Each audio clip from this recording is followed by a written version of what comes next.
99% questions में moment of inertia की values use होती हैं। कुछ 6 से 7 शेप्स ऐसी हैं जिनका मोमेंट ऑफ इनर्शिया आपको याद होना ही होना चाहिए, ना केवल सेंट्रल एक्सिस के अबाउट बट एज पर जो एक्सिस हैं उनके अबाउट भी। इस वीडियो में मैं आपको ऐसी ट्रिक बताऊंगा जिसे यूज करके आप मोमेंट ऑफ इनर्शिया की वैल्यूज इजीली याद कर पाएंगे और कभी भूलेंगे नहीं। जिन शेप्स की हम बात करेंगे उन्हें लिस्ट डाउन कर लेते हैं। Hollow ring, hollow cylinder, thin spherical shell, solid disc, solid cylinder and solid sphere. हम हर ऑब्जेक्ट का same mass capital M and radius capital R लेकर बात करते हैं और सेंट्रल एक्सिस कंसीडर करते हैं जिसकी डायरेक्शन Z एक्सिस के पैरेलल है। हर शेप के लिए mr² टर्म तो आएगी ही आएगी। अब mr² की हर टर्म को 2 से मल्टीप्लाई कर दें और डिनोमिनेटर में 2 से स्टार्ट करके 5 तक 2, 3, 4 एंड 5 इस ऑर्डर में लिख दें। मिल गया हमें मोमेंट ऑफ इनर्शिया सभी शेप्स का। यहां नोटिस करें लेफ्ट से राइट जाते हुए मोमेंट ऑफ इनर्शिया डिक्रीज हो रहा है।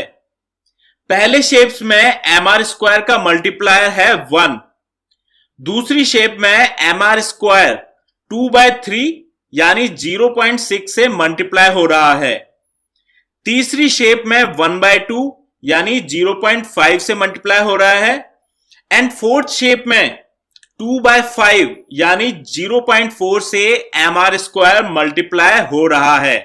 इन वैल्यूज को यहां स्मॉल k से डिनोट कर देते हैं। स्मॉल k बताता है कि सेंट्रल एक्सिस से किसी ऑब्जेक्ट में मास कितना दूर डिस्ट्रीब्यूटेड है। रिंग में सबसे दूर होता है और स्फीयर में सबसे पास। आइए देखते हैं कैसे। आप ये भी सोच रहे होंगे कि hollow ring and hollow cylinder का सेम क्यों और solid disc and solid cylinder का सेम क्यों लिया है। देखिए, आपको एक बात याद रखनी होगी, जिस भी एक्सिस के about moment of inertia calculate कर रहे हैं, जितना दूर एक्सिस से मास होगा उतनी ही ज्यादा मोमेंट ऑफ इनर्शिया की वैल्यू होगी और जितना उस एक्सिस से शेप का मास पास होगा उतना ही कम मोमेंट ऑफ इनर्शिया की वैल्यू होगी। हॉलो सिलेंडर बना है बहुत सारे रिंग्स को एक के ऊपर एक रखकर। यह मान लीजिए कि एक हॉलो रिंग हो m मास की या 100 हॉलो रिंग्स हो टोटल m मास की। दोनों में हर पॉइंट r डिस्टेंस पर है और इसीलिए z एक्सिस के अलोंग लेंथ का मोमेंट ऑफ इनर्शिया की कैलकुलेशन में कोई रोल नहीं होता है। सेंटर एक्सिस के अराउंड इनका मोमेंट ऑफ इनर्शिया mr² ही होगा। सिमिलरली सॉलिड सिलेंडर बना है बहुत सारी सॉलिड डिस्क से और दोनों का मास सेम है तो दोनों का मोमेंट ऑफ इनर्शिया सेम होगा। रिंग या हॉलो सिलेंडर का सबसे ज्यादा होगा क्योंकि इनमें पूरा का पूरा मास मैक्सिमम डिस्टेंस यानी रेडियस r पर है एक्सिस से। थिन स्फेरिकल शेल बनी है बहुत सारी रिंग्स को ऐड करके, लेकिन हॉलो सिलेंडर की तरह यहां सभी रिंग्स का रेडियस r नहीं है। टॉप एंड बॉटम पर यह रेडियस 0 है और सेंटर में आते आते मैक्सिमम वैल्यू अटेन करता है r, जो कि उसका रेडियस है। क्योंकि यह वैल्यू कई जगह r से कम भी है, इसीलिए इसका मोमेंट ऑफ इनर्शिया रिंग या हॉलो सिलेंडर से कम होगा। डिस्क की बात करें तो डिस्क भी बहुत सारी रिंग से बना है जिनका रेडियस 0 से r तक वेरी होता है, लेकिन डिस्क का मोमेंट ऑफ इनर्शिया शेल से कम होता है क्योंकि शेल के केस में मास बहुत बड़े सरफेस एरिया में डिस्ट्रीब्यूटेड है, यानी सेंट्रल एक्सिस से ज्यादा मास दूर है एज कंपेयर टू डिस्क जिसका मास कम सरफेस एरिया में डिस्ट्रीब्यूटेड होता है। सबसे कम वैल्यू मोमेंट ऑफ इनर्शिया की होती है सॉलिड स्फीयर के केस में। सॉलिड स्फीयर की अगर हम बात करें तो यह बहुत सारे सॉलिड डिस्क से मिलकर बनता है, लेकिन ये डिस्क का रेडियस टॉप एंड बॉटम में 0 होता है और सेंटर में मैक्सिमम वैल्यू r होता है। ये वैल्यू कई जगह r से कम है, इसीलिए इसका मोमेंट ऑफ इनर्शिया डिस्क या सॉलिड सिलेंडर से भी कम होगा। तो सबसे ज्यादा मोमेंट ऑफ इनर्शिया होता है रिंग या हॉलो सिलेंडर का, फिर होता है स्फेरिकल शेल का, फिर सॉलिड डिस्क या सॉलिड सिलेंडर का, एंड लास्ट में होता है सॉलिड स्फीयर का। इस नॉलेज को यूज करके आप कई क्वेश्चंस इजीली सॉल्व कर सकते हैं। जैसे रिंग एंड सॉलिड स्फीयर को अगर h हाइट वाले इंक्लाइन प्लेन पर टॉप से छोड़ा जाए तो बॉटम पर कौन पहले पहुंचेगा।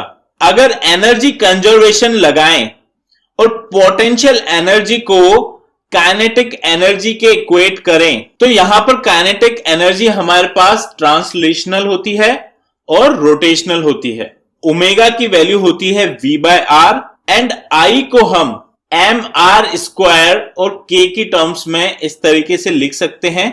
इनकी वैल्यू जब हम इस इक्वेशन में इनपुट करेंगे तो वेलोसिटी की ये वैल्यू हमें मिलती है। k की वैल्यू हमने देखी थी सॉलिड स्फीयर के केस में सबसे कम होती है, इसीलिए इसकी स्पीड सबसे ज्यादा होगी और टाइम इसे नीचे आने में सबसे कम लगेगा। इसी तरह रिंग को टाइम सबसे ज्यादा लगेगा। अगर इनकी जगह दो डिस्क रख दें जिनका मास और रेडियस अलग अलग है, फिर किसे कम टाइम लगेगा। अगर दोनों डिस्क हैं तो k की वैल्यू सेम होगी और वेलोसिटी मास एंड रेडियस पर डिपेंड नहीं करती, इसीलिए इस केस में दोनों को सेम टाइम लगेगा। ग्रेट, अभी तक आई होप आप इस वीडियो से बहुत कुछ सीख रहे हैं। एक लास्ट ट्रिक बताऊंगा। परपेंडिकुलर एक्सिस थ्योरम केवल 2 डायमेंशनल ऑब्जेक्ट्स पर एप्लीकेबल होता है। यह थ्योरम स्फीयर्स एंड शेल्स पर अप्लाई बिल्कुल भी नहीं कर सकते हैं। वहीं अगर पैरेलल एक्सिस थ्योरम की बात करें तो यह सब पर अप्लाई कर सकते हैं, चाहे 2D ऑब्जेक्ट हो या 3D ऑब्जेक्ट हो। जैसे एक एग्जांपल लेकर बात करते हैं। एक हमारे पास डिस्क है और एक स्फीयर है। डिस्क एक 2D ऑब्जेक्ट है और अगर हमसे पूछा गया है कि इसकी एज पर जो एक्सिस है उस पर मोमेंट ऑफ इनर्शिया की वैल्यू क्या होगी, तो सबसे पहले क्वेश्चन आता है कि ये जो एक्सिस है वो हमारी जो सेंट्रल एक्सिस जो कि डिस्क के परपेंडिकुलर है उसके पैरेलल है या उसके परपेंडिकुलर है। ये क्वेश्चन स्फीयर के केस में नहीं आएगा। एज पर जो एक्सिस है वो हमेशा सेंट्रल एक्सिस के पैरेलल होगी और हमेशा पैरेलल एक्सिस थ्योरम लगाकर हम मोमेंट ऑफ इनर्शिया कैलकुलेट करेंगे। ये बात स्टूडेंट्स याद नहीं रखते और कई बार स्फीयर के केस में भी परपेंडिकुलर एक्सिस थ्योरम लगा देते हैं, जो गलत है। डिस्क में अगर देखें तो एक्स एक्सिस के अबाउट मोमेंट ऑफ इनर्शिया और वाई एक्सिस के about moment of inertia same होगा क्योंकि सिमेट्रिकल हैं, और जेड एक्सिस के अबाउट जो मोमेंट ऑफ इनर्शिया है जिसकी वैल्यू हमने देखी थी mr² divided by 2, perpendicular axis theorem लगा के हमें मिलेगा Ix या Iy की वैल्यू होगी half the value of Iz यानी mr² divided by 4। As per अगर हम मोमेंट ऑफ इनर्शिया कैलकुलेट कर रहे हैं उस एक्सिस के अबाउट जो कि सेंट्रल एक्सिस के पैरेलल है, तो हमें पैरेलल थ्योरम लगाकर मोमेंट ऑफ इनर्शिया की वैल्यू मिलेगी। पैरेलल थ्योरम लगाने के लिए हमें सिंपली सेंट्रल एक्सिस के अबाउट जो मोमेंट ऑफ इनर्शिया है उसमें mr² वैल्यू ऐड करनी होती है। इस तरह हमें मोमेंट ऑफ इनर्शिया इस एक्सिस के अबाउट 3/2 mr² मिल जाएगी। अगर एज पर वो एक्सिस की बात करें जो सेंट्रल ऑफ एक्सिस के परपेंडिकुलर है, तो हमें y एक्सिस के अबाउट जो मोमेंट ऑफ इनर्शिया है उस पर पैरेलल थ्योरम लगानी होगी, यानी कि उसमें हमें mr² की वैल्यू ऐड करनी होगी। ये वैल्यू हमें मिलेगी 5/4 mr²। सॉलिड स्फीयर के केस में एज पर जो एक्सिस है उस पर मोमेंट ऑफ इनर्शिया मिलेगा सेंट्रल एक्सिस के मोमेंट ऑफ इनर्शिया में पैरेलल एक्सिस थ्योरम लगाकर, यानी कि mr² वैल्यू ऐड करके। यह वैल्यू हमें मिल जाएगी 7/5 mr²। इसी तरह आप रिंग और शेल के केस में एज पर मोमेंट ऑफ इनर्शिया की वैल्यू कैलकुलेट कर सकते हैं। अगर मल्टीपल ऑब्जेक्ट्स का एक एक्सिस के अबाउट मोमेंट ऑफ इनर्शिया पूछा है तो सबकी इंडिविजुअल वैल्यूज ऐड करके मिलेगा। फॉर एग्जाम्पल इस केस में 3 आइडेंटिकल स्फेरिकल शेल्स हैं और x डैश एक्सिस के अबाउट मोमेंट ऑफ इनर्शिया निकालना है। x डैश 2 शेल्स के एज पर है और एक शेल के सेंटर से पास हो रही है। इस केस में जो हमें मोमेंट ऑफ इनर्शिया चाहिए वो तीनों के मोमेंट ऑफ इनर्शिया को इंडिविजुअली ऐड करने पर मिलेगा इस एक्सिस के अबाउट। शेल के एज पर मोमेंट ऑफ इनर्शिया होता है 5/3 mr² और सेंटर एक्सिस के अबाउट होता है 2/3 mr²।